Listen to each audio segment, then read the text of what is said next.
What's up, guys? It's Matt back again here. I wanted to do a video discussing distributorships today, who should get one, who should definitely not get one, and everything in between.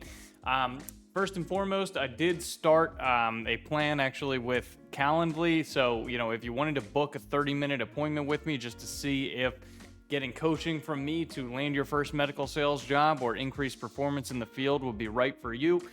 So in the description on my channel, you can book something with me if you wanted to do that. I would encourage you to do that just to see, just because it is free, and this is something that you might want to consider and could get benefit from it. It might be a good thing for you to do. So without further ado, we'll get right into the video. So one of the main benefits of people going to a distribution model is that they have a lot of freedom. So for example, people that are working with physicians and they want to get them everything, they're really a physician's best friend, because when you work with a distribution or you are a distribution principal, you can get the physician pretty much anything that they would want if the parent company would generate a contract with you. So that pretty much means if the parent company of the thing you want to sell will sell it to you and you can sell it to the physician, then you can essentially get anything that you would want to sell to them. This becomes powerful because then you are able to get the physician the items that they would want. You can continue to stay the go-to guy forever. Because, for example, if you are a W-2 employee, which means they're paying you a salary, benefits, doing their taxes for you, those kind of things.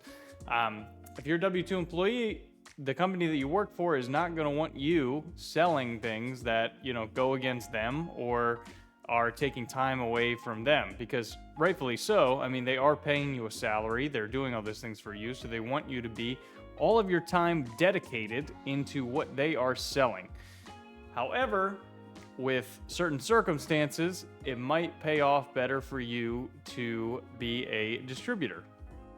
Typically, the things that go best for the distribution models are people that have been in the industry for a long time. They have a lot of physician relationships, and they want to do something of their own. So they have a good amount of financial backing with them. So that means if they do go out on a limb and start their own distribution, it's not like if they fail, it's going to completely destroy them. Most of the people who should stay in a W-2 role are people that are the newbies, I'd like to say, or people that are just getting their feet wet in the industry. The company takes care of them. Their main focus should be on selling the product that they have, developing physician relationships, and just getting used to the industry. But if you're a little bit more of a seasoned vet, you have a team under you, you're savvy in what you do, distribution model might be for you. So another thing I did want to say with going to distribution is that you are going to be responsible for your own employees, doing your own taxes, your own payroll, paying yourself, getting all the proper permits, license, and regulations in order for you to operate in whatever state and body that you are in. It is much different when you have a W-2 company that pays you that salary and will pay you to do other things.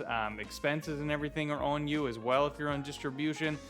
So there are a lot of costs that come with it. There are a lot of tax benefits as well that you can do, because now you are your own business, so you can write off certain expenses that you wouldn't have been able to do as a W-2 employee.